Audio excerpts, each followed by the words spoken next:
Welcome everybody back to another Boldcast reaction. I'm Carson. I'm Lindsay. And we are broadcasting Jujutsu Kaisen Season 2, Episode 23? What episode? 23. Episode 23 reaction here from the back rooms. I think we're in an elegant, incredible location to experience this tragic and terrible, potentially, finale. We assume that there's gonna be some kind of a cliffhanger. But before we get into the episode, just want to let you guys know that this is not the end of Jujutsu Kaisen content on the channel going forward. In the next couple weeks, you should be subscribed with notifications on, because we're going to be making a community post notifying everybody that we're going to be doing a rewatch live stream of everything past Hidden Inventory, so all the Shibuya incident arc, and we're going to be reviewing it in a podcast live streamed on our YouTube channel, but we're going to be streaming the rewatch on Twitch. So you can go follow our Twitch, that's in the description, but if you don't want to do that, you could just make sure you subscribe to notifications on it. That way you could see the community post when that's posted. That will notify you when we're doing it. It won't be this weekend. It might be the next weekend, but it will probably be the weekend after that is when we're doing the rewatches. And we usually try to do them on a weekend. We did this for the Hidden Inventory arc, did it for season 1 in the movie, and yeah, we do a rewatch and then we do like a whole podcast thing, so that's gonna be happening. So make sure, you know, it's not over yet, all the Jujutsu stuff, there's still more Jujutsu stuff to come, and we got a lot of stuff to talk about, obviously. You could also check out our reaction last week,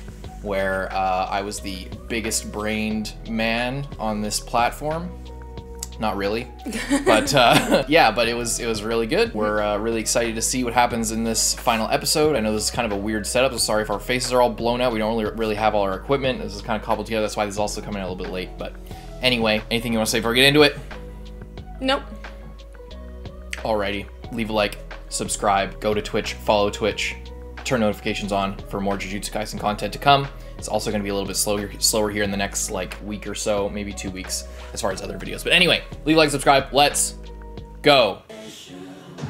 The OP right at the start too. That bastard finally dead.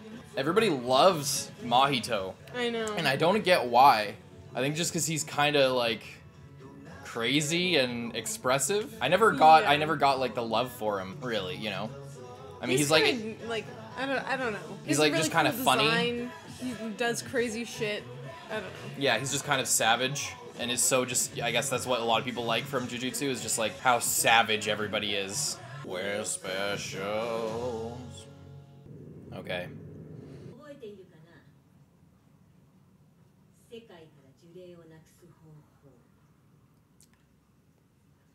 Versker's talking. Oh, she's talking about, yeah. I thought it was Rame talking. Advancing humanity to the next stage. LaRue. Alright. I think that's somebody that we know.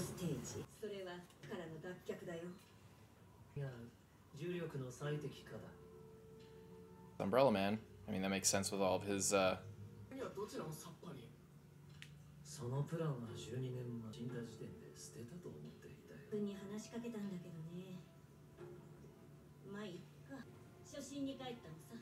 What? Went back to her original plan. Why is that? There's a lot going on Whoa, right now. What?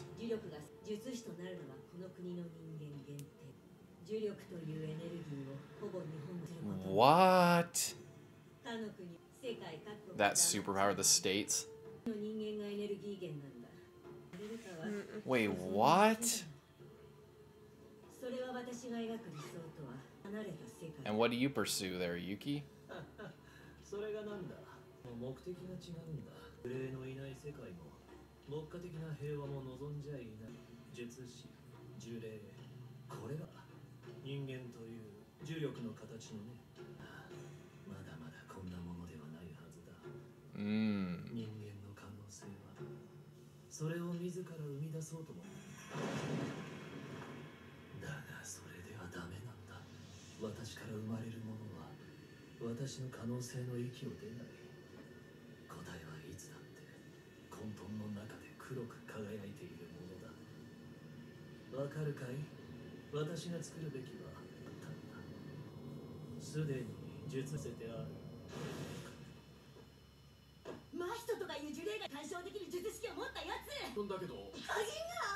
Oh. What is he doing? How can he just do that? He knows. I guess he knows how to use it better than fucking Mahito did, or he has way more knowledge than we know. Transfigure everyone within here, or what? I don't know what the hell he's doing. It looks kind of like a transmutation circle, like sort of. It's like that kind of. Wait, what? Remote activation.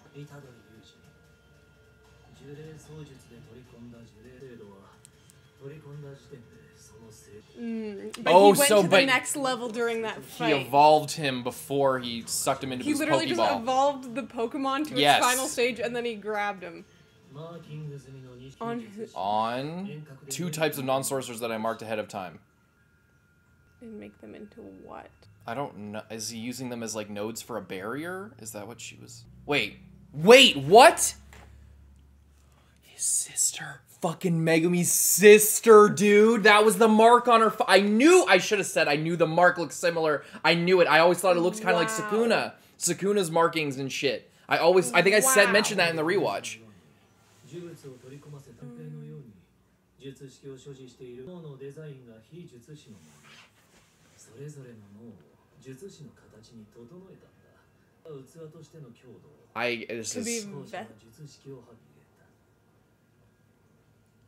We need to rewatch this whole episode, I think. Yeah. Oh. So she's just gonna get transformed, like possessed. By what? By whatever he put in her.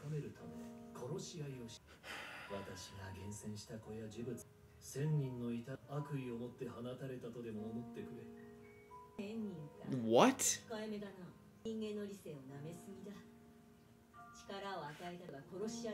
I think that's what Gege thinks, so I think that's absolutely what will happen. Yuki showed up and the conversation just evolved to like a completely new level. Yeah, maybe if you showed up like 5 minutes ago. What happened to Uraume? Maybe a very taxing technique. With a reverse curse technique. Oh, yeah. Wait, what? Oh, and then it like... It got in the wound with a reverse curse tech, and then, yeah. That's pretty cool. Okay, and then this thing's still like... pretty cool. Guy just fucking laying there over there. He, you know...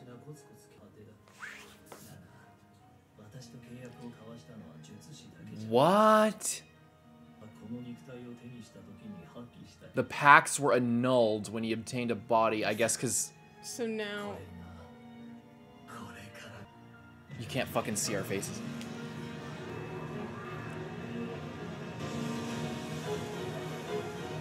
What is going on, man?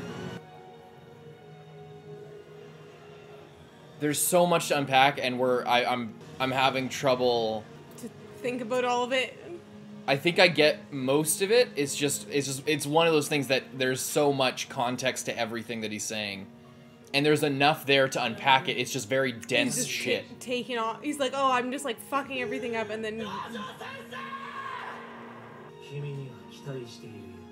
For Yuji?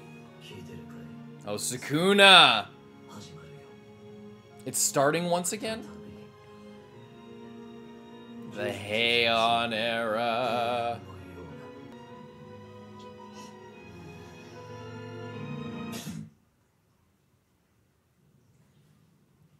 Look at that big dark spot. Holy shit. We gotta rewatch all of that. There's way too much to talk about there. Look at that nice cat.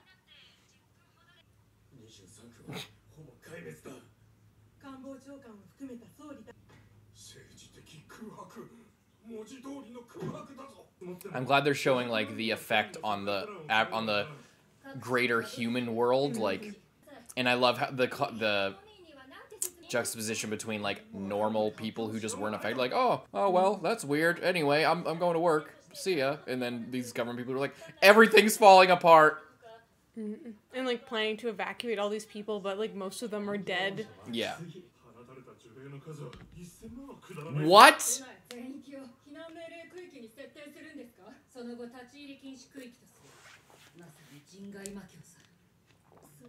Oh, he wasn't joking. No. He wasn't joking.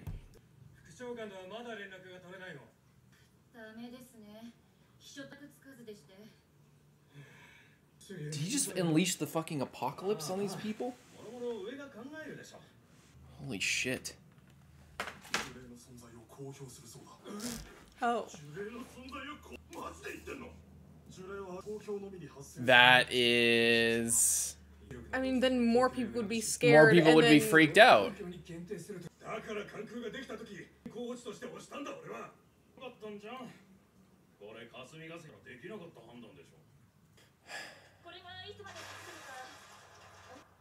Oh boy. Is this during,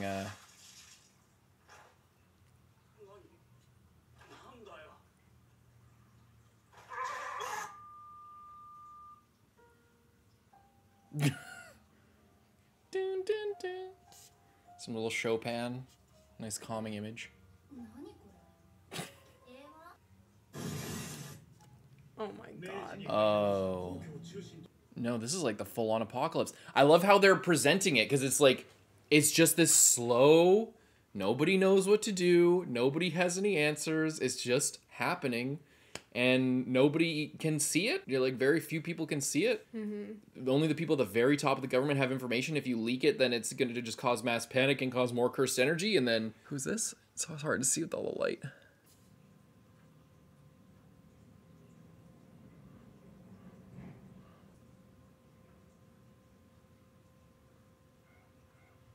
I did not expect the episode to take this tone shift. It's so dark.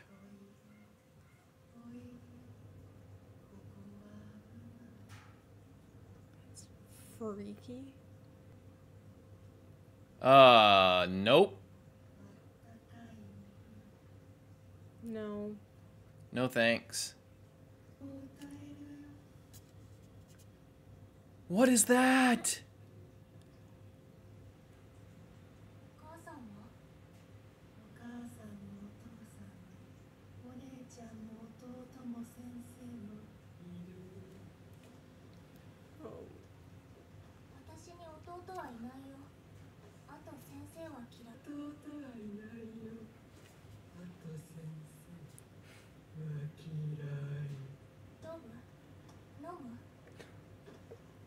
Child.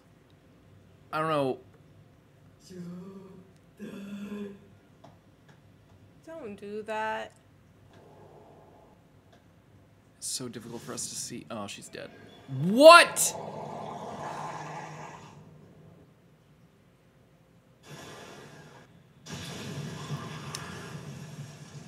The boy is back in town.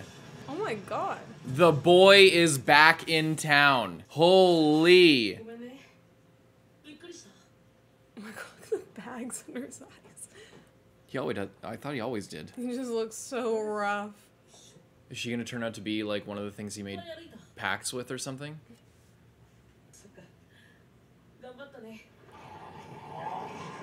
It's just a big fake out. This is that Miguel.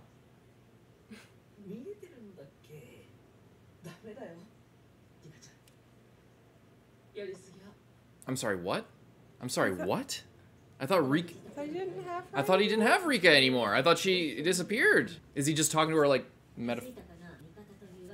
What?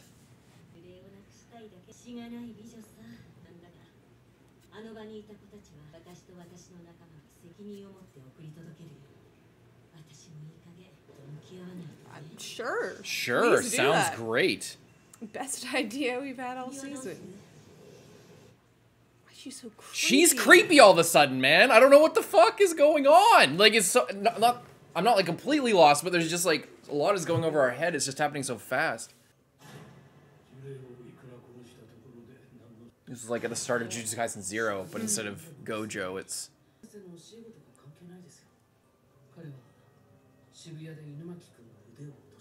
What?! Sukuna.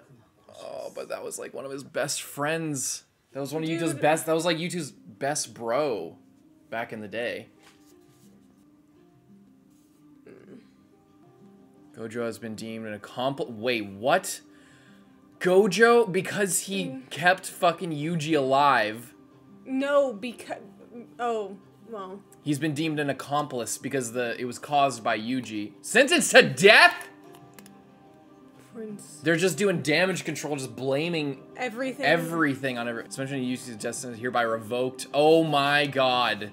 It's this over. Is all just, like, not actually helping any... Like, shall be appointed as Yuji's executioner. This is some crazy shit. Imagine making 2 main characters like that. That's crazy.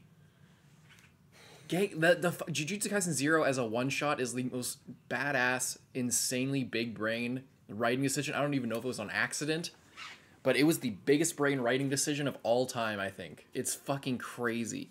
This is insane. I can't see a fucking thing. I know. Can you close that?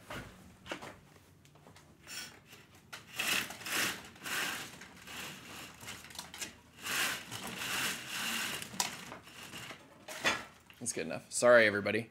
We should have just had it closed. Well, now it looks all kind of weird, but it's alright. Yuji? He's on the bridge, just like in the OP. Jesus Christ. I mean, I don't blame Yuta for wanting to kill Yuji, I guess. You know, it was like one of his best friends got his arms cut off. I can't believe he got his arms cut off.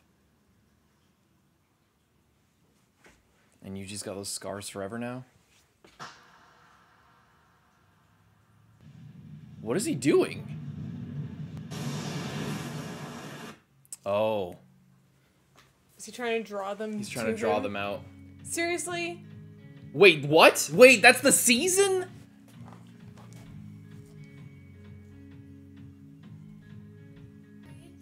Oh my god.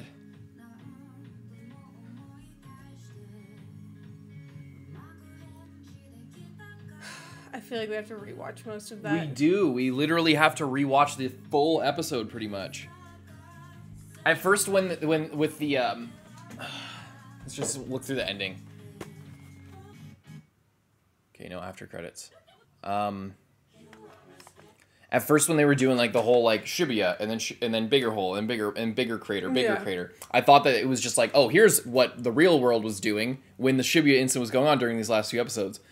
But then it became clear this is like the effects of this is the after like it's currently happening. It's like this, it's a full on as far as unless I'm getting it wrong, you know, we still need to rewatch it, but like it's like if I understand correctly, and we're gonna look at it again, Umbrella Man has been making pacts with spirits, sorcerers, things that are in between, kind of like Sukuna type shit, possibly.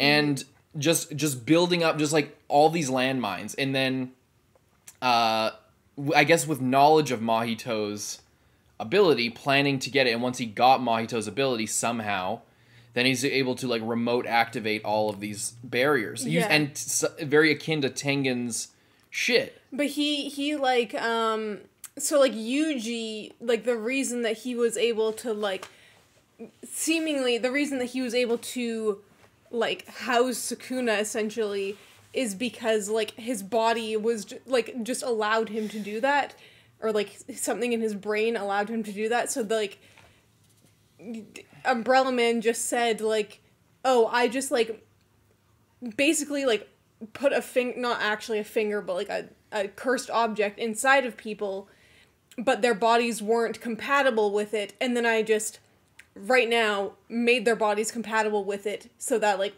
more of my buddies or like more of whoever can just come out to whatever degree. If that's the case, then I wonder if there's more people from the HEIAN era that he that he like trapped soul trapped in objects or in he's literally like, oh, we're gonna do like a throwback Thursday here and bring back all the old guys from back in the day, or just anything just to create chaos. And then he makes people who like could like Junpei like could be sorcerers under the right circumstances but like aren't. Then he just like makes them into sorcerers because apparently it's just whether or not like it's like if your brain is a certain way, then you'll be a sorcerer. And like Junpei apparently like wasn't even like he had the abilities, but he still like I think what it was is that he had, like, it's kind of like in Harry Potter. It's like he had the genes or like the the makeup of a sorcerer, or had like the ability to manipulate cursed energy innately, because again it's like 80% talent. And then he was raised kind of like he's kind of like Hermione, but he never got to go to Hogwarts as a kid. He kind of like, I think that's kind of what they're setting up. Not setting up, like kind of what they're getting at. It's like, but I mean that's like most sorcerers. Like Nobara didn't get like that's raised. True. Yeah. So yeah. I think it's more like you can have like the ability to wield cursed energy, but like maybe not like actually be able to do it, unless like with Junpei, where he went through like crazy traumatic events that like altered him in a way, and then he was able to use it. But he would never be like top tier. But like if say like Mahito never found him and never sort of fostered him and like made that happen, like, and if he never got bullied, or, you know what I mean, like if he just like was a normal guy, even if he had that within him, it probably never would have manifested because of whatever reason, Yeah.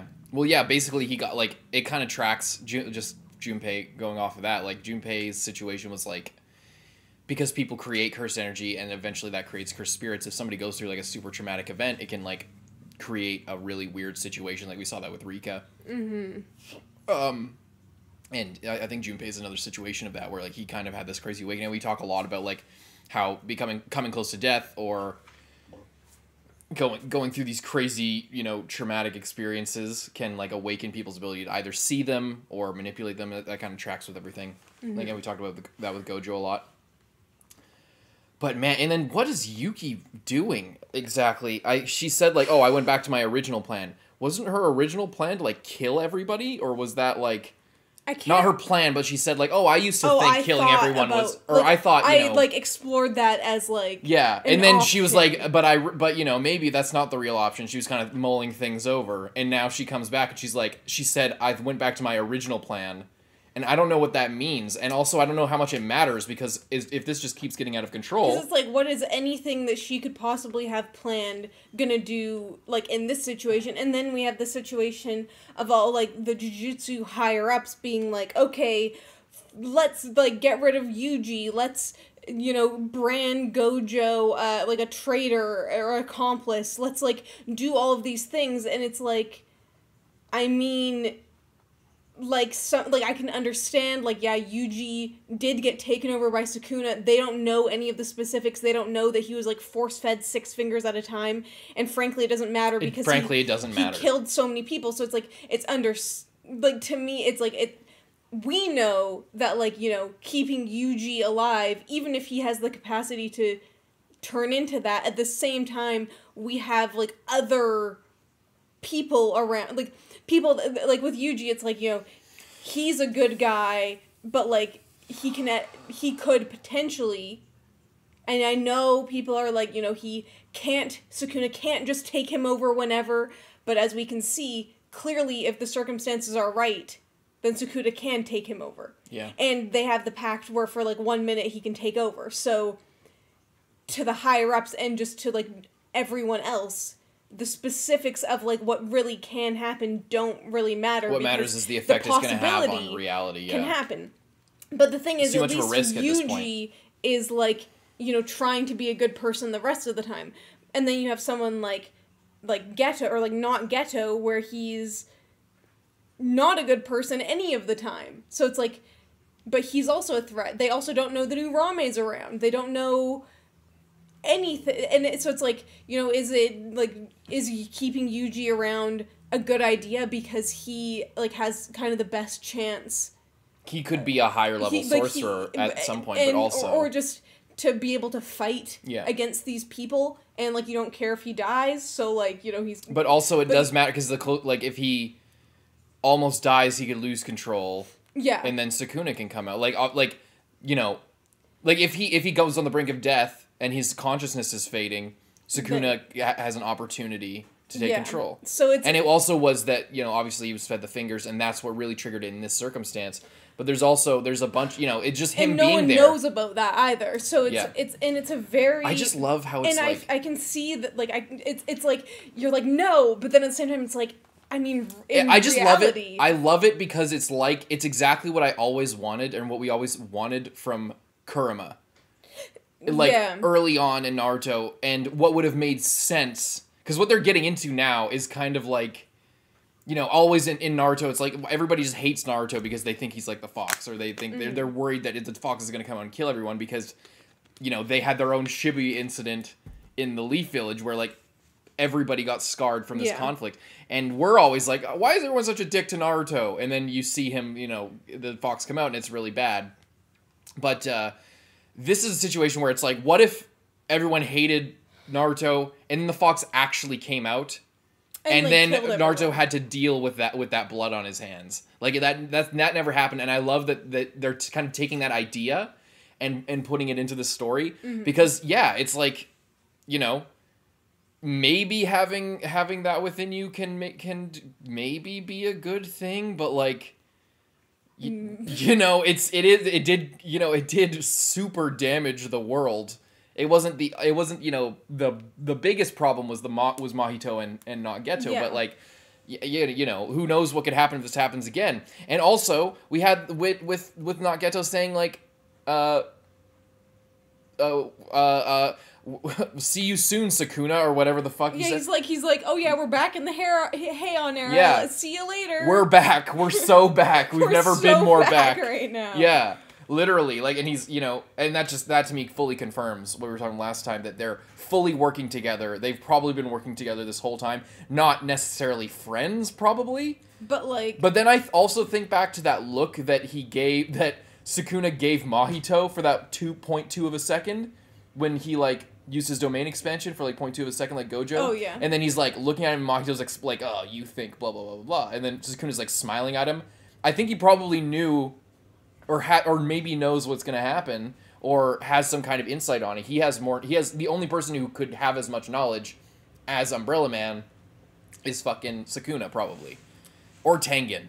Yeah. And Yuki seems to be doing pretty good on the whole knowledge aspect. And I'm like, Yuki seems like very... Are you from the Heian era, Yuki? I don't think Yuki's from the Heian era. I don't, but like, I guess I'm just... I think Yuki is just like... She has clearly spent a lot of her time... Well, like, we know that she has a similar goal to, like, actual Geto of, you know, getting... She wants to get rid of cursed spirits. She wants to end this whole cycle. But we haven't really seen... Like, we saw her talking to Geto and being like... Sure, I'm not going to stop you if you want to, you know, kill everyone. I don't think that, like, you know, that's not the track that I'm currently on. But then she doesn't say what her plan is. Yeah. And she, as far as we can see, we haven't seen anything of what her plan is. We don't know what she knows, but she's clearly spent a lot of time investigating things and knows a lot more than, like, possibly anyone else in terms of, like, Umbrella Man or, like... Heian era stuff, or Tengen. She clearly knows more about Tengen, which explains how she was like, oh, well, there must be another vessel alive because I, like... Well, yeah, like, and that's what I was saying, because, like, if Tengen, like, the only other special grade people Tengen interacted with was Geto and Gojo, and it was very tenuous, but Tengen asked specifically for them. Yuki was, like, the kind of seniority above them, so, you know, who knows how close she was... Or how close she got, or how, you know, what she knows about all that. Maybe there's some kind of relationship, or some sort of other correspondence, you know? Like, maybe there's something else there because Yuki is, like, the utmost senior special grade, most badass person that we have currently. Mm-hmm. You know?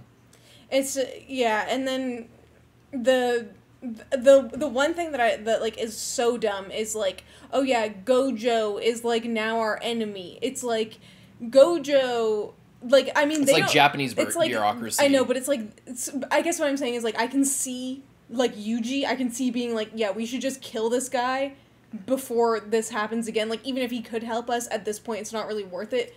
Like, I'm saying I can see that logic, but like for Gojo, it seems like they're just kind of tacking that in as like, we're, like, making a bigger stand, and also they're probably afraid of, like, oh, like, if Gojo comes out of there... Well, they also just... Exactly. They also just had Geto, like, oh, Geto's dead. Geto's dealt with And out then of our he's series, back. and then he's back Who's and his causes best more friend. damage than Yeah. ever. So then it's like, oh, so Geto goes away, comes back, and now he causes the apocalypse, and now Gojo's going away, very similar, and history's kind of repeating itself. And I love how the way the show represents that history repeating itself, like with Yuta showing up in that very Evangelion room with all the fucking lights that are clearly like the holograms from Evangelion, and instead of Gojo there, it's now Yuta there, because now Yuta is like, you know, that kind of presence.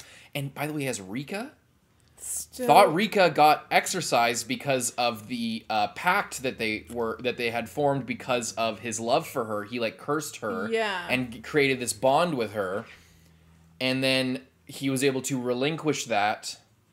And then she like faded away into sparkles and went away, and it was like this beautiful sort of healing moment. But now he's talking to her, and seemingly Rika is helping him. Yeah. Or is he? I was thinking maybe it's just Miguel. No, he's not crazy. I was thinking maybe it's Miguel, and he was just talking to Rika because as like talking to somebody that you remember. You know, he talks to her not because he's crazy, but just because he loves her, and he's like remembering her, and she was like his teammate and his, you know, literally had his back as stando all the time.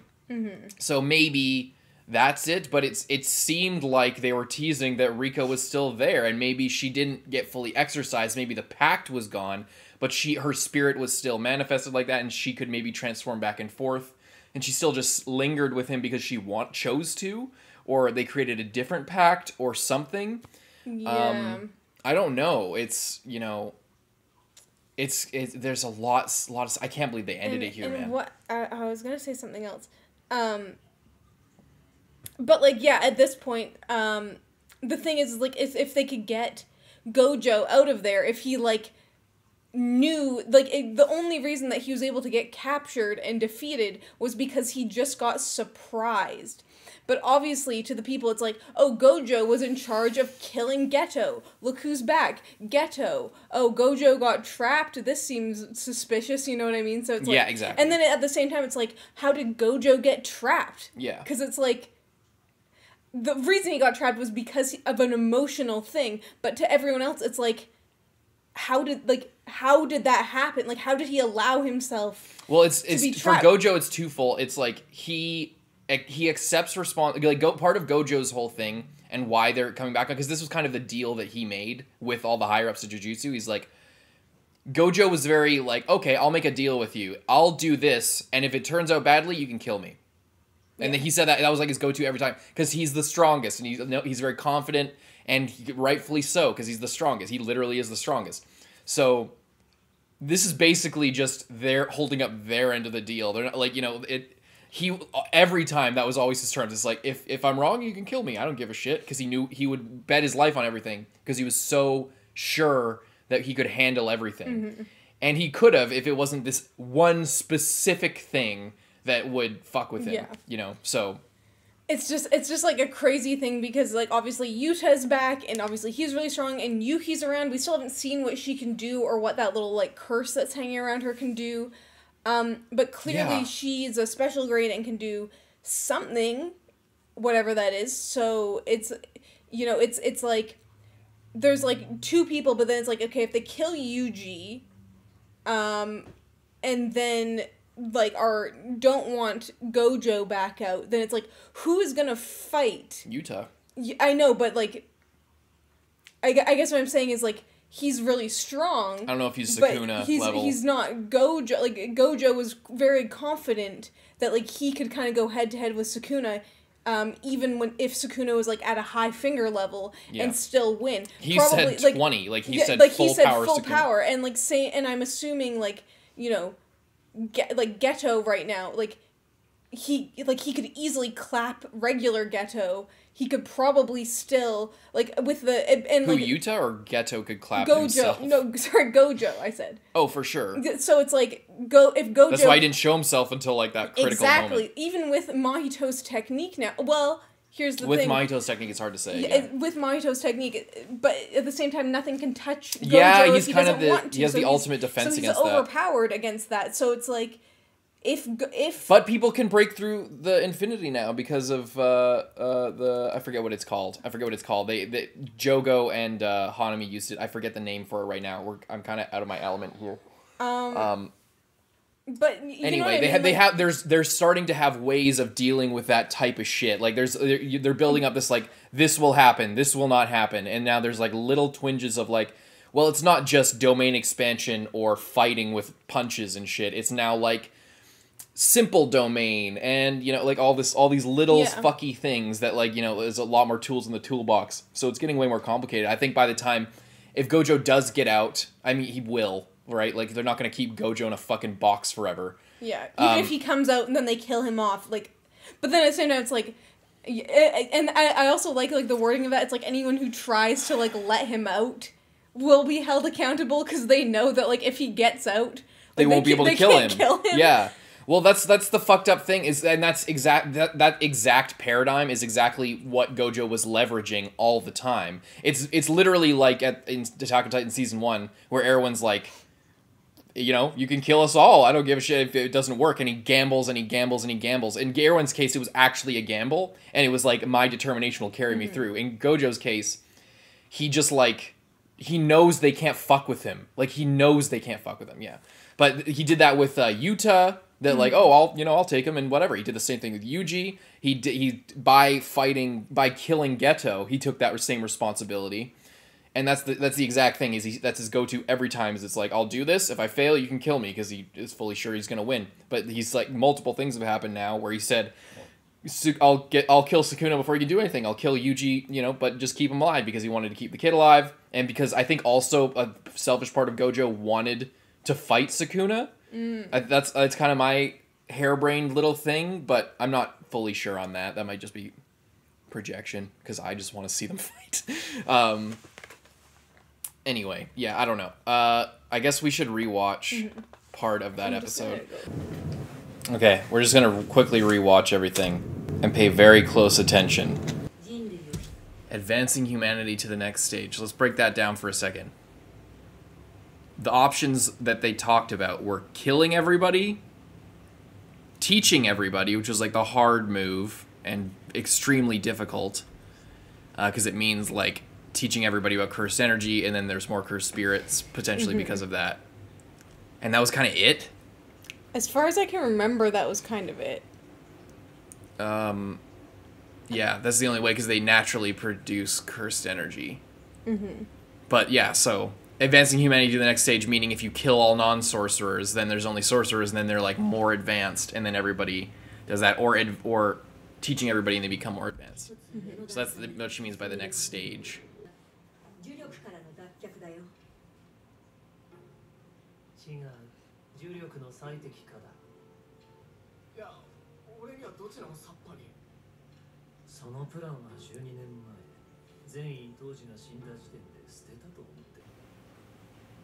How would he know about that?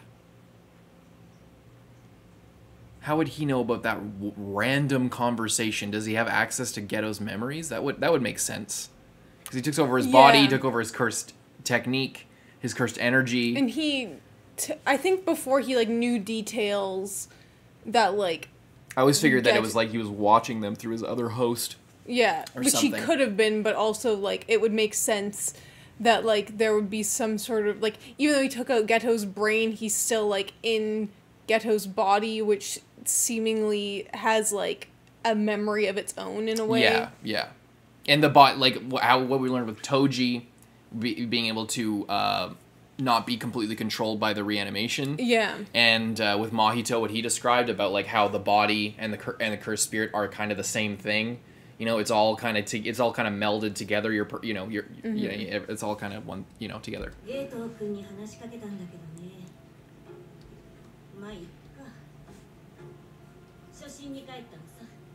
And then she, to back that up, she's kind of appealing to Geto, but I don't know because what she's saying here is like, I thought you had this conversation, and then I was talking to Geto-kun, you know. And I wonder if she means back then was talking to him, right now. Or right now she was like reaching out to him, kind of like how Gojo was trying to do. which would imply a sort of among the higher level an acknowledgement that the body and the soul are kind of one thing. You want to fix the blinds? We probably should have. It's too bad. It's okay. It'll look serviceable. Anyway, what was I saying? So everybody, like, Gojo has an acknowledgement of that. Mahito, not Geto, and now Yuki are all kind of saying the same thing. So back to my original. Do you want to go back to that conversation? Sure. I know you do, so we probably should. Or do you just want to watch through this first? Maybe let's just, like, finish what she's saying here.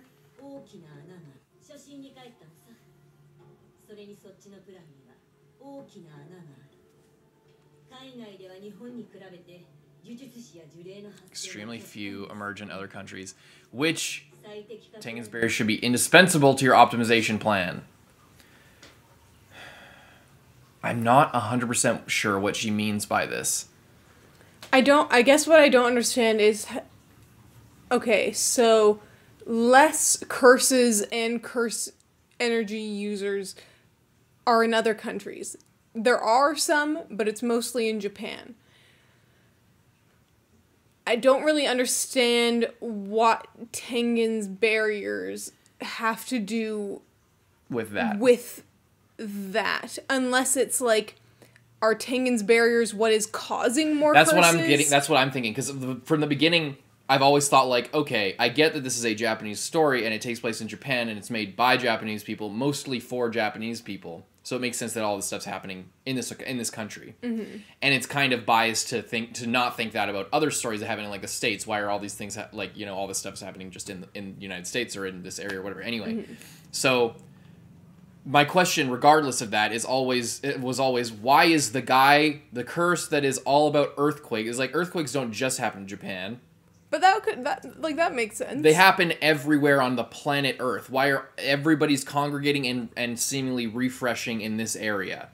So is that just the story is here, it's for Japanese people, by Japanese people, it's set in Japan, and that's why, and then the Tengen barrier is on top of that sort of metatextual justification for that? Or are they implying here, and what I kind of have thought before, are Tengen's barriers like an amplifier? I mean, we kind of know that, actually. They kind of said that. Are Tengen's barriers kind of an amplifier? Because I think they said that in inventory. It's like that allows other people to do barriers or other people to manipulate things like that and do all that stuff. So all of these so Tengen's barriers should be indispensable to your optimization plan. I guess, like, locking everybody in, or keeping all the other stuff out, or I don't know what that means exactly. Like, just to amplify cursed and to help optimize cursed energy, the fact that Tengen-sama can, like, just kind of boost everybody up a little bit, you know? Yeah. I don't know. I honestly, there's still, Tengen's such a fucking mystery, and we only have, like one sentence every 20 episodes referring to Tengen-sama. So, and you just know that they're, like, bringing Tengen up again as part of this cliffhanger, so that it's like, okay, next season, are we gonna see Yuki go and talk to Tengen? Is, like, Yuji gonna go talk to Tengen? Are we gonna just, like, not see anyone talk to Tengen, but, like, see Tengen, or, like, see a flashback of Tengen? Like, I'm not sure, but the question is, I wonder if Gege will actually go that route, and it's actually going to be material in the story, or if it is it is adding to that metatextual, or that sort of outside looking in justification for everything taking place here, and all the characters being sort of bound up in this one area rather than scattered across the entire planet, and that would change the way the story kind of interacts. So is Tengen actually, like, is Tengen sort of not a Deus Ex Machina, like it's, convenient, but like a sort of convenience machine of, like, a sort of Tengen-sama as an author, is my justification for why everything is happening in this area, why all the characters have to gather here, why everybody's interacting with this country specifically, and, here's some backstory and some lore and some interesting stuff to sort of justify everything happening here. Or is it like, is it functional, or is it functional with sort of a reveal in mind, or some sort of setup for Tengen as a character, or is Tengen sort of a device to justify everything. And it'll depend like next season or going forward how much we see that, because so far Tengen has been like, you know, a justification for the hidden inventory arc where Geto and Gojo sort of go out on this journey together so that Rico can get absorbed or whatever, or that the barrier, you know, that the doors on the Jujutsu campus work this way, and that's why the storehouse is this way, and that's why Mahito was able to go in and get, or not Geto / Mahito, Mahito was able to go in and get the fingers.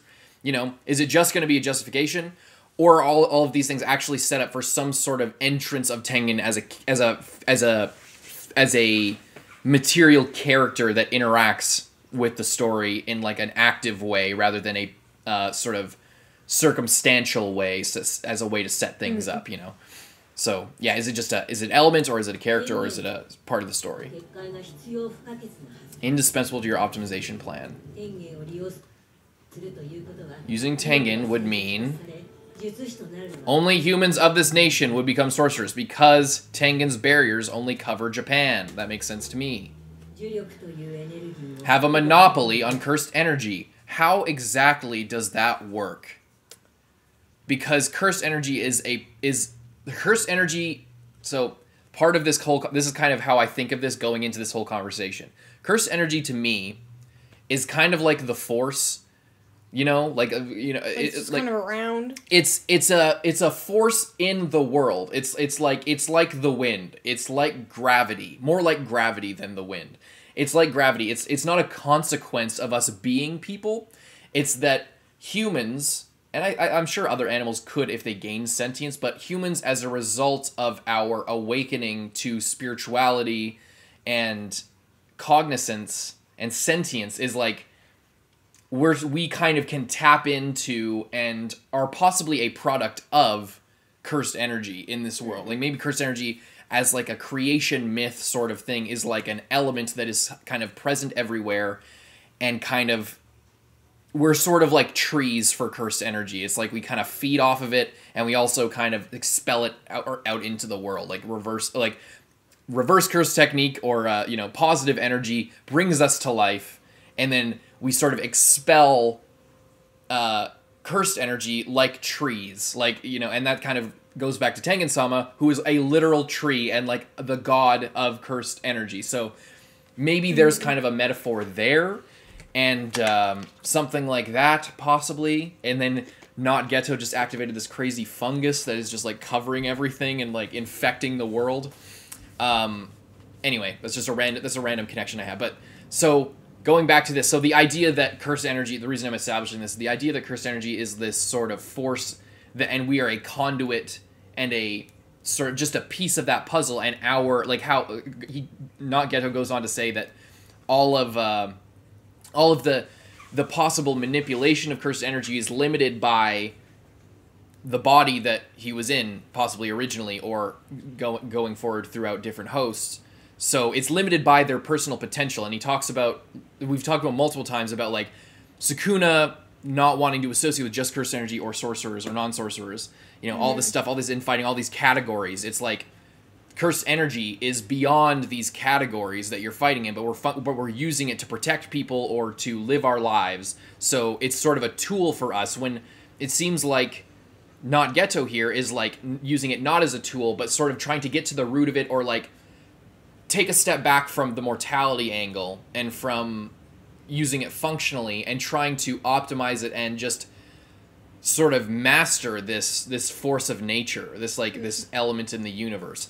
So, but all that being said, how could Tengen, unless again we go back to it's just a justification for everything to happen here, how would Tengen's barriers affect the monopolization of cursed energy? Because there's people everywhere, and if it is a force of nature in the universe, then there must be something more to Tengen's technique with the creating the barriers that is kind of like in this image that we're seeing of like all cursed energy kind of swirling up in one place. It's kind of like Tengen is like a black hole and just like sucking everything in and then kind of like dispersing it throughout the area. Mm-hmm. Kind of like, spoilers for Fullmetal Alchemist Brotherhood, Father. How Father like sucked in all these souls, you know, big nationwide transmutation circle, sucked him in, had this pool, and then would kind of filter it out to the country in order to create the ability for people kind of like, that's pretty much what he did here, unless I have it wrong. Like, giving people the power through alchemy so that more talented people would come up, and then he could suck them in as well, or use them as sacrifices to achieve a greater end. In Fullmetal Alchemist Brotherhood, it was so that he could usurp God's power and get to that like root of alchemy, spirituality, creation, everything, truth.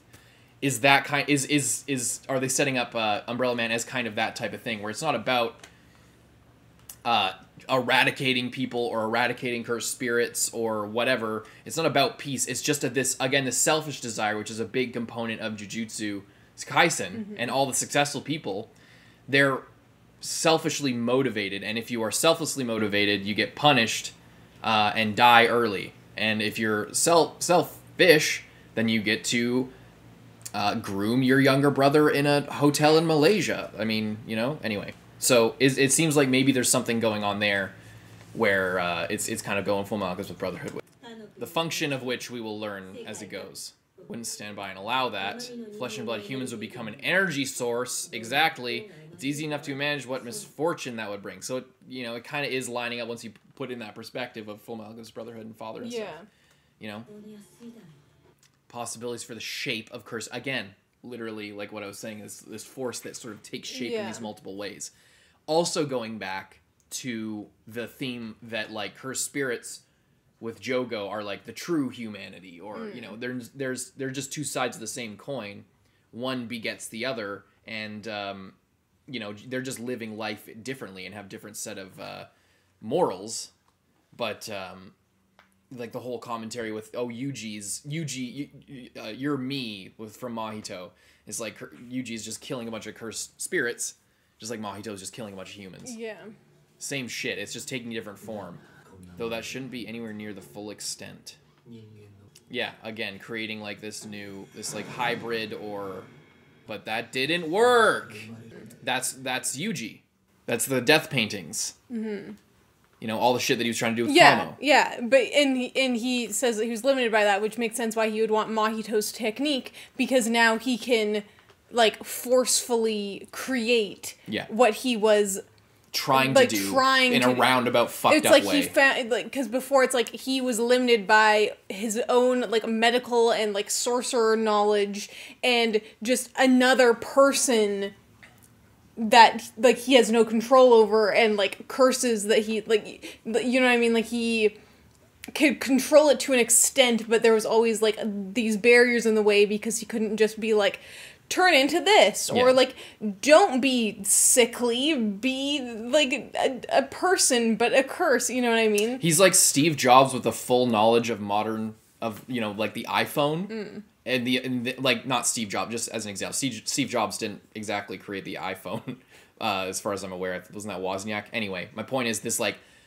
auteur, super smart, super capable person, but in the 1200s. Like, like, you have the knowledge of how like, modern technology will take shape, but you're living in the past, and you don't have the power. It's like, you can, even if you get all the materials and put them together and assemble the iPhone, you don't have the power. You don't have the electricity and, like, the or even the it's even more than that, because, like, the electricity in that case would be, like, cursed energy, and he could probably get enough if he tried, even back in the day, like, through some crazy plan.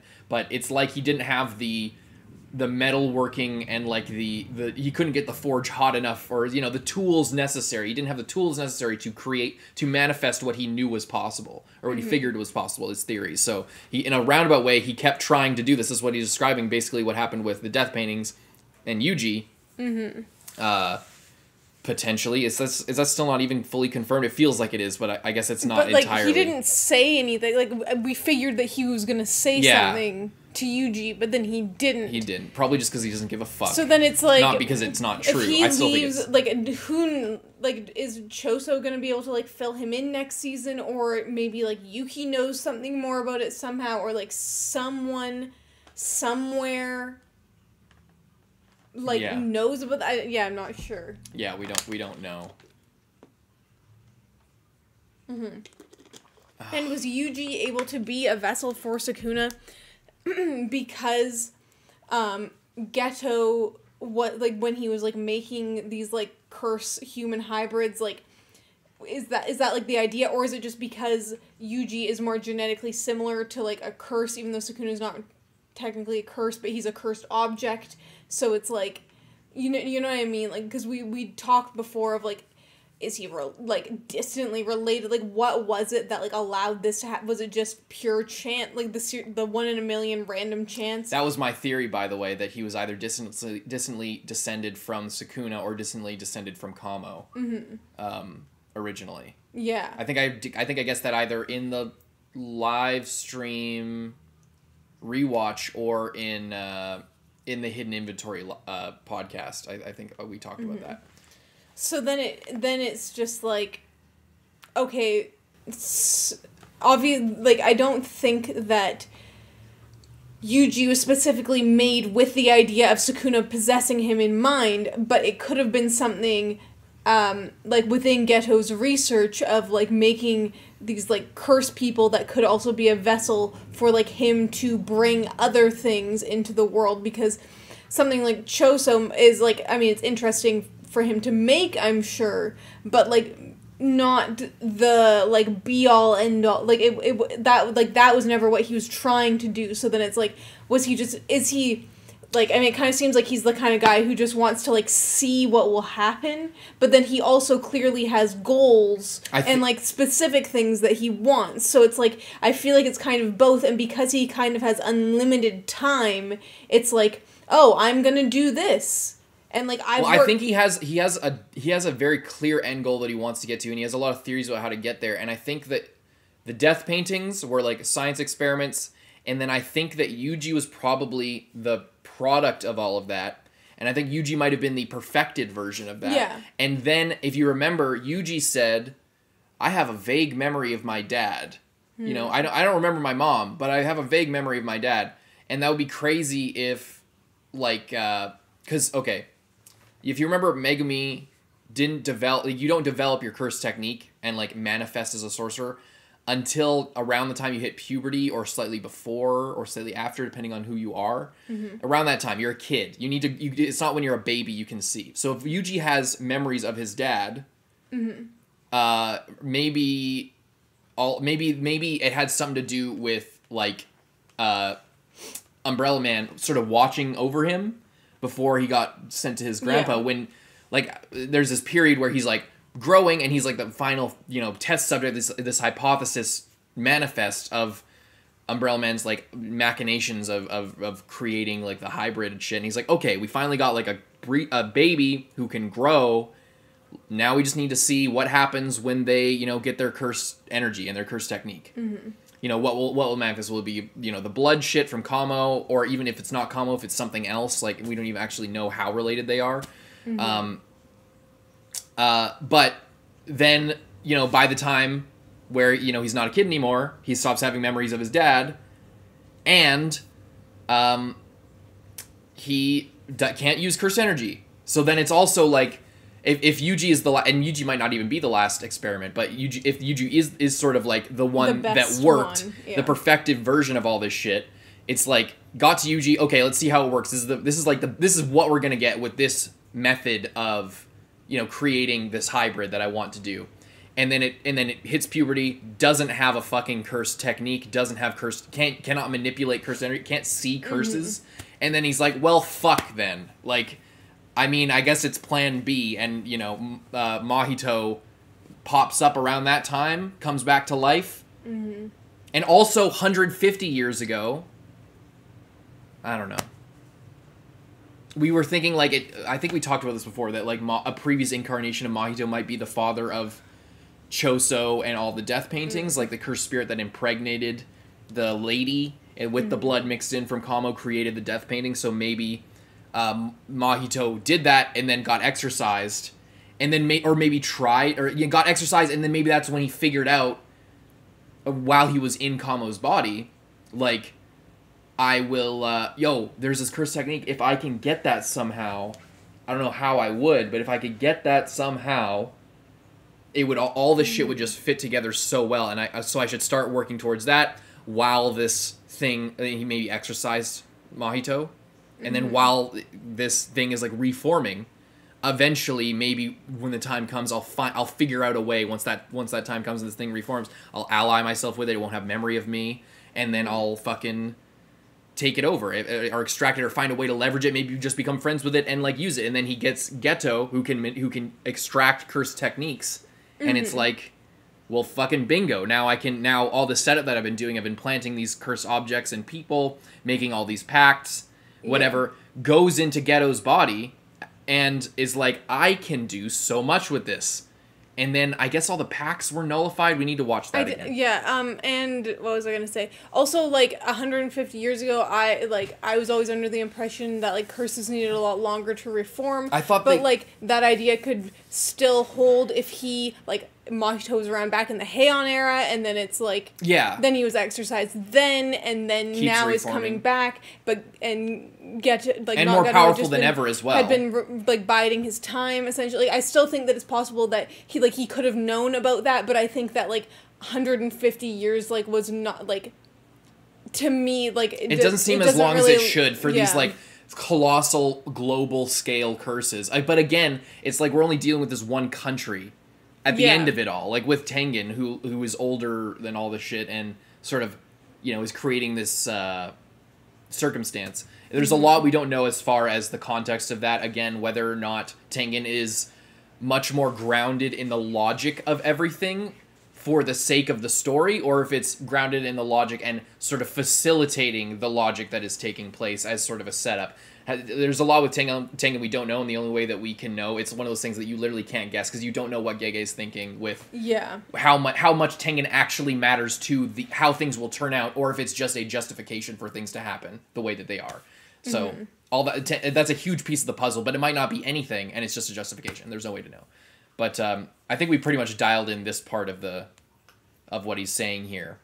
It seems like he's really going for like a father from Fullmetal Alchemist Brotherhood type thing, and all of this experimentation. I think that he also, like, in a way, like, kind of wants to, like, relive his glory days, but, like, now with the, like of the Heian era, of, like, when curses were just flying around all over the place, and, like, everyone was a sorcerer, and everyone was, like, so powerful and this and that. So I feel like he wants that concentrated in Japan, so that he can have, like, the vibe of, like, the Age of Sorcerers back at it again. I think he needs that as a stepping stone. Yeah, but he wants the circumstances that he had previously when he, like, rose to power, but he wants them now with the knowledge and with the goals that he has developed over the last, like, 1,000 years or whatever. Yeah.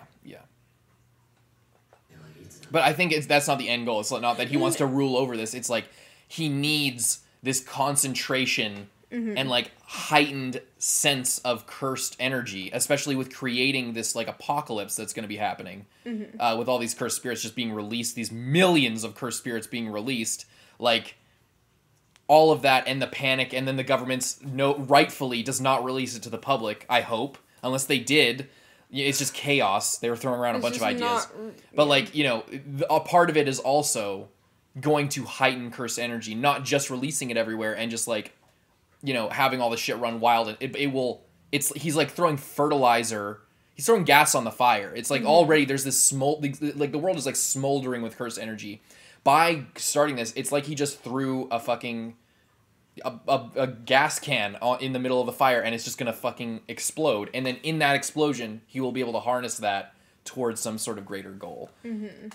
And maybe, if also speaking, sort of taking that a step further, as far as, like, reliving glory days, I wonder, like, is this kind of what it was like? Like, it's remembered as this, like, because we always view things from Tengen and Jujutsu Highs, that whole the Jujutsu Society's point of view with Tengen, and with seeing in Hidden Inventory Tengen, like, all those places where they would pray to Tengen and like worship Tengen and all this stuff, and sort of all this awakening of spirituality, and we see it as sort of very religious in the way that we think of religion, but maybe it's like a lot of Jujutsu is kind of like subversive, so maybe it's like fucking back in the day, like Tengen maybe brought about something like this in order to create a long-lasting peace with like this. Maybe that's what the fucking crazy harebrained theory. But maybe Umbrella Man here is using Tengen as like a fucking blueprint to ascend to that level. So like maybe Tengen at some point did something very similar to this, and that's why it was like the golden age of jujutsu sorcery and shit, because there was just so much cursed energies flowing around, and Tengen didn't even have an immortality technique, but it is like a philosopher's stone that is, and they were talking about advancing humanity to the next stage. This like harnessing of all this cursed energy into one being can sort of calcify them, like evolve them. And that's what the reintroduction of the Star Plasma Vessel, or Plasma Star Vessel, whatever it was called, like to sort of tamper that down and prevent the evolution, because eventually you'll evolve to the point where you're so selfish and so disinterested in humanity that you don't give a shit. You know, so maybe that like this is literally what happened. Or maybe it was just already era. Like, or maybe this. It was already like that with like all Shintoism and shit, and like Yamato no Orochi's canon in this, like a crazy huge cursed spirits. You know? So yeah, it's like, yeah, I always thought of it as kind of like a free-for-all, because it's like this is like the age of jujutsu sorcery, it's like this mythic it's like fantasy. That's not a good thing. Like, it's not a good thing to have the age of jujutsu sorcery, because that means there's so much negative energy. The whole reason for needing jujutsu sorcery is to fight against curses or just each other if you're crazy. So it's like, it's a product of trauma. It's like saying that it's being like, oh, this was like the golden age of like people death just fighting and killing each other. Yeah. So it's like that's not it's, and obviously it, like, you know, it's like any like war. It's like, you know, World War I. Oh, like war and like machinery for war advanced, and like like society literally advanced because of that. But it's like, it wasn't really, like, it's not really a good thing that's like, oh, I'm so glad that we had World War II and, like, invented nukes. Like, that was so great for society. It's like, out of that comes nuclear power, but so much is put in jeopardy by that. And then so much, like, technology that, like, helps normal people as well. Like, you know, we have better computers, we have better this, we have better that, but it's like, it was at the cost of this. But then in this context where it's like, okay, thousands of years ago, but they had but they essentially had crazy weapons. It wasn't just like, an they're arms out race. here sword fighting, you know, back in the medieval ages, or, you know, or... Oh. No, it just did. Oh. It just did.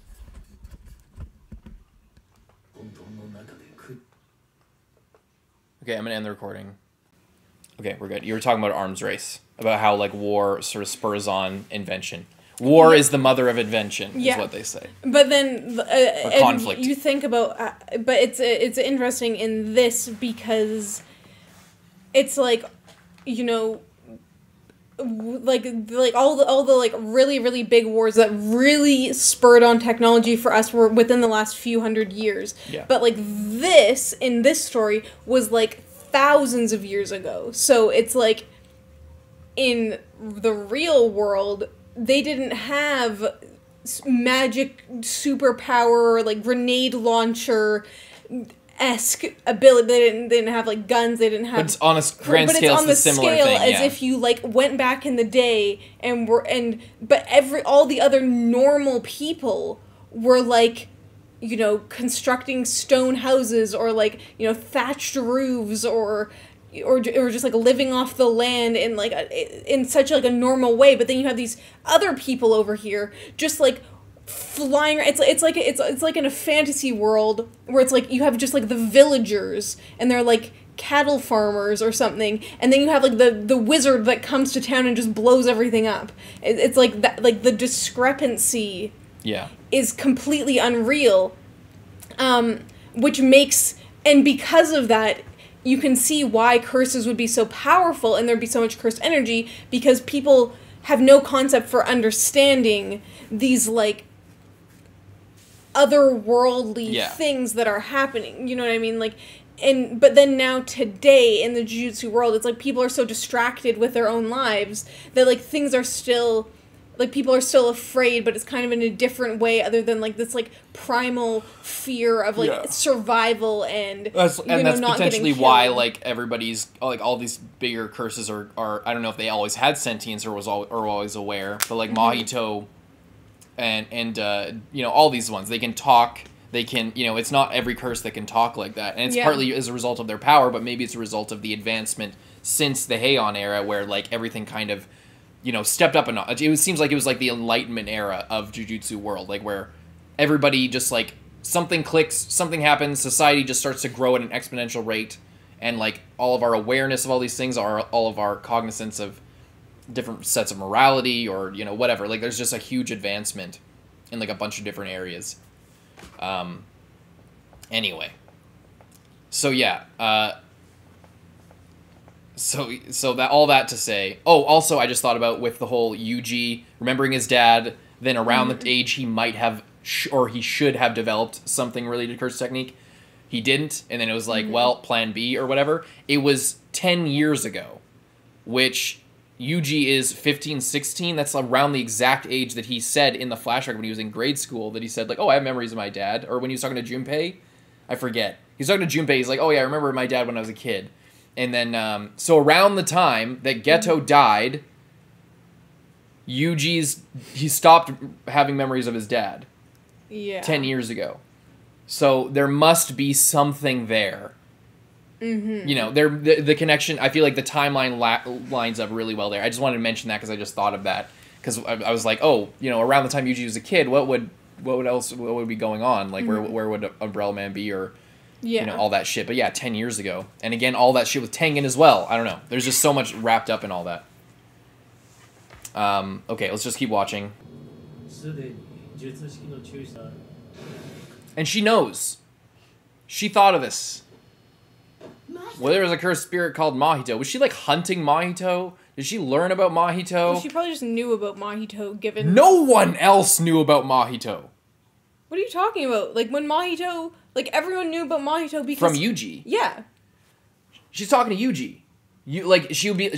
Okay, what I'm getting at is it doesn't seem like she's like, oh, Mahito, that guy that you fought, that you reported on, that's how I know about it. Like, if she knew that's Yuji, if she knew that Mahito was reported by Yuji, I think that she's, maybe she doesn't know. Maybe she doesn't recognize Yuji. That's always a possibility. But what her reaction here implies to me that she had knowledge before everyone else about Mahito or about Mahito's technique. I don't know what that could mean, if that's true. Maybe it's not. Maybe I'm reaching. But, maybe I am reaching. But, like, Yuji and Nanami would have been the ones to report Mahito's technique. Yes. So the fact that she says there was a cursed spirit called Mahito... She might be asking, like, if that one was here right now. Like... But she mentioned Mahito. Geto didn't mention Mahito. No. She didn't know about Mahito. I know, but she's probably... Here. Okay, if she knew Mahito existed, regardless of from whatever, she wouldn't necessarily know that Mahito was here right now. But then she, like... But she's asking... The point is, she's like... as if Yuji doesn't know who Mahito is, which means she probably isn't going off of the knowledge that she could have acquired if she acquired her knowledge of Mahito from a report with Yuji's name on it, knowing that's Yuji, because she probably would have seen a picture of him. Maybe she didn't recognize Yuji. Maybe that's an explanation. But to me, this reaction and her turning to Yuji, the guy whose name would have been on the report if she learned it from the report, of Mahito's technique, because that's how everybody else knew about Mahito's technique, was Yuji fighting and Nanami and Yuji reporting on it. But she is asking Yuji, there's this guy Mahito. He has a fucking curse technique that does this. Was he here? It's like, why are you asking me? Like, I don't know who Mahito is. I know who Mahito is. I reported on Mahito. All of our leading knowledge of what Mahito did was from, their fight. Mm-hmm. Like, they didn't know about all this beforehand. They were surprised that they were even talking cursed spirits. At the beginning, like these crazy special grade, ultra special grade cursed spirits that are like these crazy things. They weren't even broadly aware, but what I'm getting at is that with this reaction, it implies that she did know before, but she's such a Sigma female that because she has her own sort of plans, she was thinking about these types of things before, but she kept it to herself, either for information or just because, like Gojo, she's way more confident just in herself, and she's way more selfish. you know, like feeding into the idea of selfishness as it applies to characters in Jujutsu, sort of succeeding more than if you're going for the, you know, the overall peaceful goal or whatever, like that kind of theme reemerging here. So that's what I'm saying. Like this reaction, the way it plays out with the characters involved, implies something more to me than just, I read a report, I know Mahito has this technique. Oh, was this here's the quick lowdown. Mahito, cursed spirit, does this, blah blah blah. Was he here? It's like Yuji would be the one that would know, you know. Yeah. So you see what I'm saying? So I guess how else would she ask him if Mahito was here? She would be like, was Mahito here? Because she would know that Yuji would know Mahito, unless she doesn't again, the only missing link to all this logic is that if she doesn't recognize Yuji because of his scar or just because she'd never met him. But if she read the report, and she has all this knowledge, she probably would know Sukuna's vessel, right? And that Sukuna's vessel fought Mahito. If that was, but just the way she's referring to Mahito here is like she's the one with the knowledge of Mahito, and everyone else is unaware of Mahito. There's kind of that implication of the way she's addressing the situation here. It's like, I've already finished extracting the technique. What? And maybe it's a subs thing as well. So, you know, it's not rock solid logic. Okay, here it goes. Tengen's barrier. No, this is... And that's crazy too. Because she has probably most intimate knowledge about Tengen. Of people in Jujutsu. Of the characters that we've seen in Jujutsu Society, other than the principals. Maybe. But I think she might even have more because she's special grade. But the fact she mistakes it for Tengen, again, there's the relationship that's forming here between Tengen, what Tengen did, what Tengen was doing, Tengen bringing upon possibly as far as we know, Tengen was like the leading sorcerer in the Heian era. Maybe I'm making that up. I don't really remember that. Maybe I'm making that up, or maybe I'm extracting that from a bunch of little information and it wasn't actually stated or anything like that. But Tengen was like worshipped as a god and like brought about. I thought that was talked about in Hidden Inventory. But the fact that she, who might have more knowledge than the average person, is like thinking that this is similar to Tengen's barrier, and Tengen being kind of this master progenitor of cursed energy as it is today, is interesting. Remote activation of cursed technique.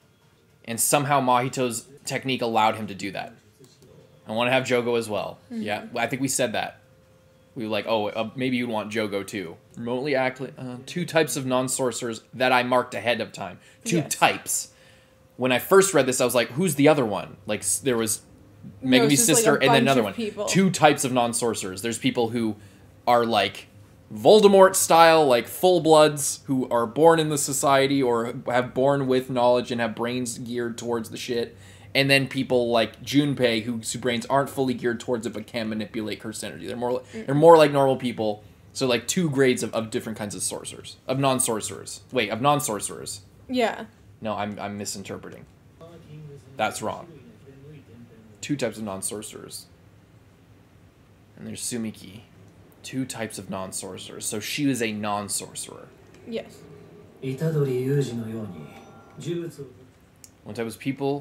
One type was people whom I had absorbed cursed objects like Yuji did. Yes. That's one. The other was people like Junpei, who have cursed techniques, or whose brains were structured like non-sorcerers, implying that Yuji's brain is structured like a sorcerer, furthering the possible connection, or the seeming inevitable connection to Kamo. Or somebody. Okay, either that he is structured like a sorcerer, or just that he would make a good vessel because of something about him. I think that... Or the structured like a sorcerer, but you don't have a cursed technique.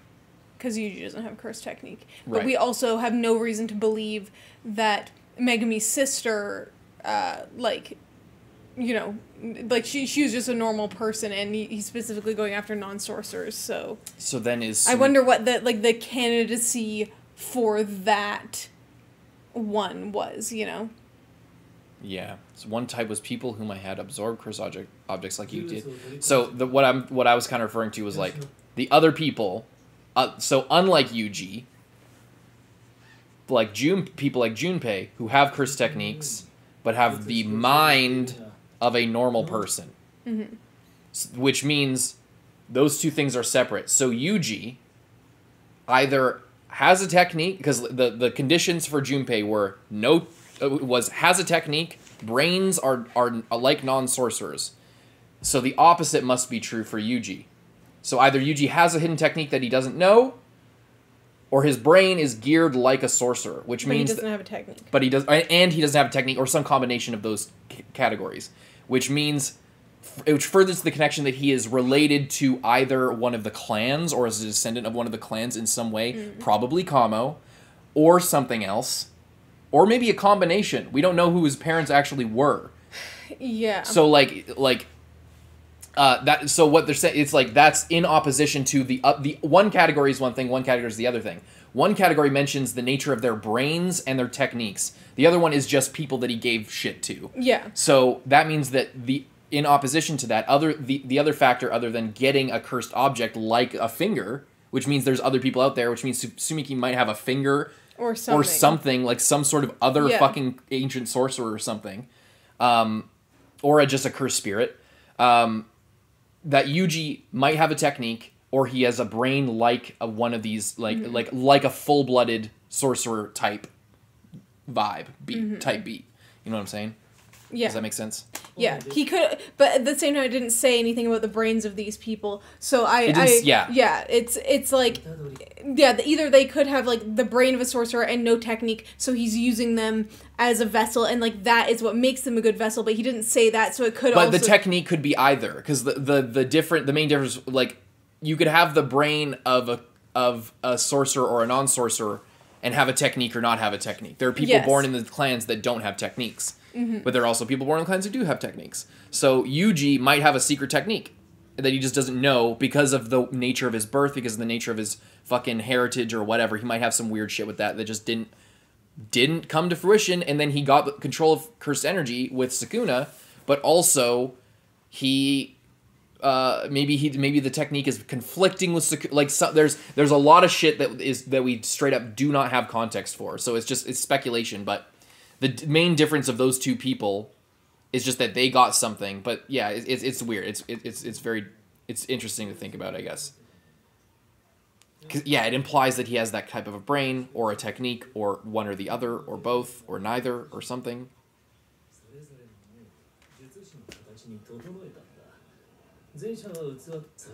Now he's adjusted their brains to match those of sorcerers with idle transfiguration. And then next up he says what he did to the other people.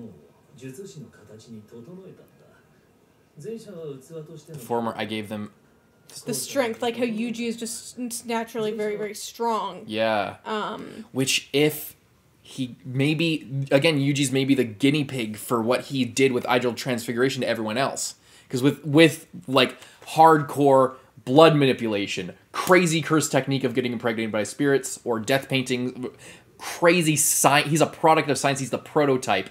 And what he was able to create in Yuji through biology and manipulation and hardcore testing over the course of 100 years, he created Yuji, and Yuji's the product of that. Now that he has idle transfiguration, he did what manifested in Yuji in order to be a good vessel to fucking a bunch of people, to like a shitload of people, probably Megami's sister, probably Sumiki. And then doesn't he break a seal here? Yeah, similar to the seals that were on the fingers. Like it looked like that kind of material that was like covering the fingers. Yeah. Anyway, let's go back a little bit and then watch.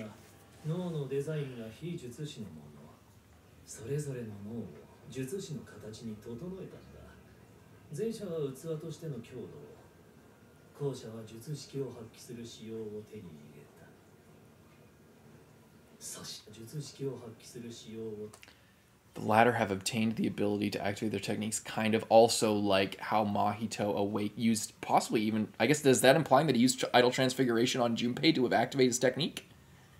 He didn't just teach him, he like messed with him physically in order just like in a small little way. Yeah, did like some minor soul brain surgery to like make it to sort of open the floodgate, like maybe it was in him. That's what I was thinking when we first like on the first go through. Yeah, that's crazy. It's really messed up.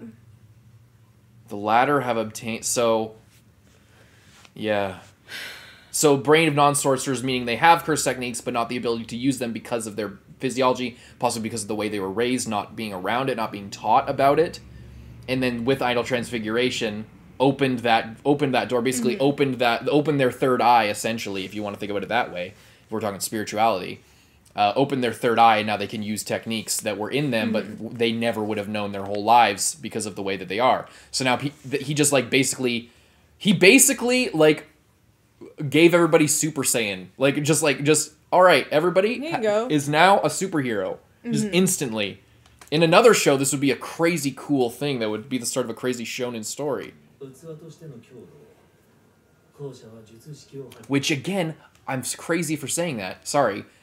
Which again, like, oh, this might be the start of a shonen story. And if, again, he's going off the blueprint of what Tengen did back in the day, that's literally what happened. Like, I'm like, oh, he gave all these people superpowers. Isn't that crazy? Maybe, Naruto will be able to go and use his jutsu. Literally fucking Kaguya, like, literally that type of thing. Ancient thing like, and that's, it's crazy. It's a history repeating itself, in a way. Sorry. I'll let it play for a little bit longer.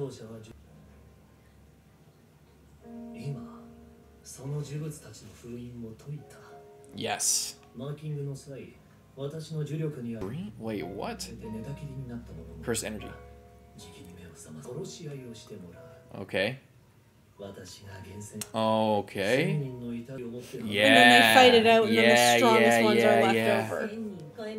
1,000, that's conservative. She starts trying to do Tog no Jutsu to him, and he's just like, this is boring. And then Chad Choso. Aoi. I love how she calls Todo by his first name, too. That's funny. Laure. Was that the name? Yeah. Larway? Yeah, it sounded like LaRue. We heard that before. I forget if we heard that. I'm blanking. If we were at home, if we were in our normal setup, I'd be so much sharper than I am right now. It's just really hard. We did. I am 1,000% sure we heard about it. I'm just blanking. I can't put a face to that name, which makes me think we just heard about it. We'll be able to. Yeah, stay tuned for the live streams. When we do the live stream, because we're like going thoroughly, but there's still so much. It's just such an awkward thing. We don't want to be like going back to every single episode and spending like 5 hours. Yeah, we won't do all that this time. Stay tuned for all the live streams and shit. Again, stay tuned for that. But sorry if we're being dumb or forgetting something so simple. It might be simpler than we're thinking. But I think, as far as I remember, Laure was mentioned. I feel like it was, because I feel like I did the same thing. Because she's like, I need to wait for Was Laure the fucking blonde guy who's just a piece of shit? No, there's no way. I can't remember. Whatever. My ally. I love this guy. He's just like, I'm so done. Fuck this shit. We're in the middle of our talk. What's left of the sorcerers? So, has he been like turning sorcerers into the cursed objects? Did he do that to Sukuna? Is that why they're buddies? Is because he was like, oh, I have this technique. I have this brain thing that allows me to like switch bodies, keep being alive, but like you don't. So like I'll do that. I'll do that for you. You're gonna die anyway. I will like kill you without curse energy, so that you will become this. But in exchange for what? In exchange for maybe he can control them, or maybe he gets a tithe of their curse energy. Like, maybe he just gets, like, or maybe he just likes the control. Chaos and and the experimentation and the let's see what we can do here aspect of it. So, yeah, Sukuna is just one of thousands of fucking people. And he specifically made them. Like, he sought out people into that. Well, he sought out multiple, like he says, thousands of fucking Sukunas out there. Not as strong, because Sukuna was like the king of curse. He's a historical figure. Yeah. But like, even if they're half as powerful, even if there's thousands of people that are half as powerful and not as like Yuji himself, again, yeah, I mean, Yuji, I guess they're all like Yuji. Yuji's not special anymore. There's thousands of people like him. And the thing is, as well, is that it seems like he made people, but like he's like, oh, they'll kill each other, and then they're like, oh, well, they won't kill each other, and then it's like, it's like, okay, well, so when the people wake up, are they like Yuji, where there's like something inside of them, but they're still themselves, or like is it just gonna be like they can get taken over super easily because of like whatever you know what I mean? Yeah. And then also, well, perfect vessels, meaning they're physically powerful. They can control. They can switch, or like Yuji as a vessel was good, at least from our perspective, because he could maintain control of himself. Mm-hmm. But also the spirit could manifest over them without killing him. Sukuna can use his full range of capabilities through Yuji, which maybe is not normal, possibly. He can use all of his cleave, dismantle, fucking reverse curse technique, domain expansion, everything. Mm-hmm. So... And... sorry, I had... Oh, I'm sorry. Becoming like Yuji, turning people into perfect vessels, thousands of other sorcerers. Oh, the pact thing. So, Yeah. like, all the pacts are gone. So he obviously... what it seems like is he, like, made pacts with all of these different thousands of sorcerers... And the people made pacts with him knowing that he can't break pacts, but then he conveniently escaped out of all his pacts because he went into a new body and is no longer can face any consequences that come from him not holding up his end of the bargain. Yeah, because the pact is made on your body. So say he was like, my end of the bargain is like, I will make these vessels that will be like fully subservient to you, and you will just awaken and, be able to, like, have free reign. But then he's like, actually, psych, I'm not going to do that. I want all this chaos to see, like, what will happen if everyone is placed in a Yuji situation where, like, they have to, like, fight to maintain control of their self. You know what I mean? Like, yeah. Well, if he makes... What's his end of the bargain, then? Well, what I'm saying is his end of the bargain is he gets to do this, which is create... But then that's the pact complete, so why would it matter if the pacts are nullified? Well, what he said, like, okay, what he's getting out of it is he's getting out of it this scenario. But he gets out of the pact when he completes his end of the bargain. Yeah, but why would he... I guess what I'm saying... What I'm saying is that's not the end of the bargain. That's not the full end of it. I know, so I'm saying what the other people would want, if I'm making a pact with you and I'm like, hey, I'll seal you up and then bring you out later on. Then you'd be like, okay, if you're putting me in a vessel later on, I want to be in control of... Yeah. That vessel. I just want to be like me, but like in a new body. And then he could be like, sure, I'll make that deal with you. But then now be like, actually, just kidding, you're not going to have control of you. It's going to be like this battle, like with Yuji and Sukuna, where you know do you see what I'm trying to say? Oh, because they're not, he's saying they're like perfect vessels. Yeah, but what does he get from he gets the chaos from that, and he wants the chaos, but he doesn't get the chaos from them being perfect vessels and then being able to suppress the curse within them, or the spirit he kind of does, because in half the cases, those people, like, the people might make pacts, like with you, like what Yuji did with Sukuna, but like maybe they're weaker people, so maybe they say half the time you can have my body, or like you can just have my body. Or so you think he made the pact to not go 100%, knowing he couldn't go 100%, but just so that he could create this chaos in the future, because the idea is that he cannot force a vessel to be a perfect vessel and just be controlled. So what he can do is put them in the body so that they can create the chaos, and then but he still needs to get out of the pact because he can't fulfill what they wanted in the pact. Okay. I was thinking that, like, there's something else that he needs to do that he doesn't want to do. Maybe give them full control. Maybe he can and he doesn't want to, and that's why switching bodies nullifies it. Because, like, if his side of the bargain was give them a new body in the future, disperse them, make them essentially immortal by making them able to switch bodies. But then what do they have to do? What do they just get to do that? They just get to be part of the experiment, essentially, or he.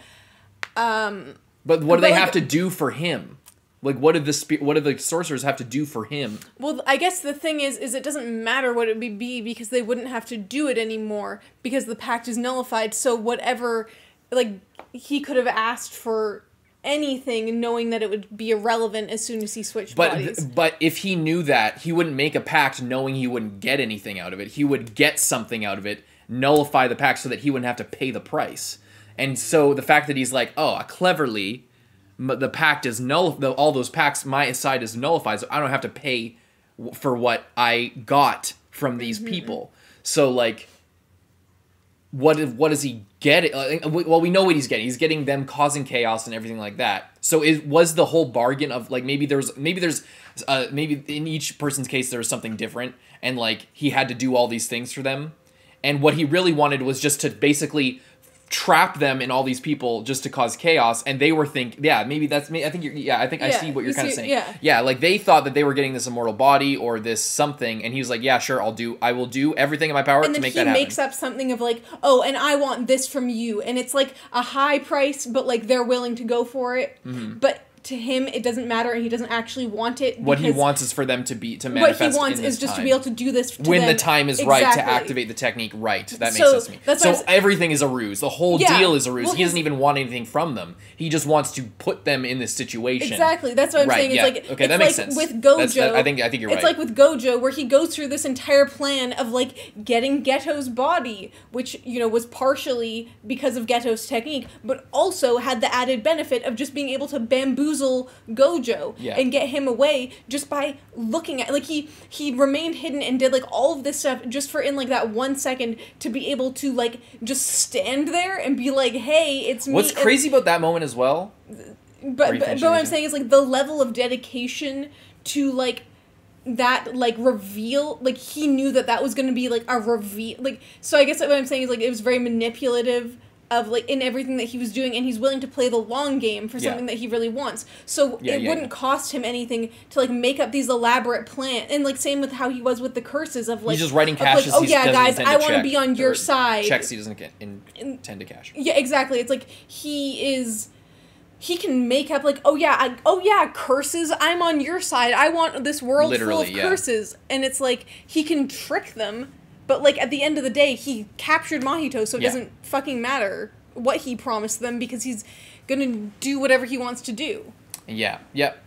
No, yeah, that makes sense. Yeah, he probably made a bunch of deals that just, like, he never, like, a bunch of different on a person-by-person basis, depending on what he knew. But what they were getting and what he was getting was irrelevant, because he just wanted to put them in this circumstance, and for him to be able to snap his fingers at the time, when the time was right, release the seal, and then fucking chaos ensues.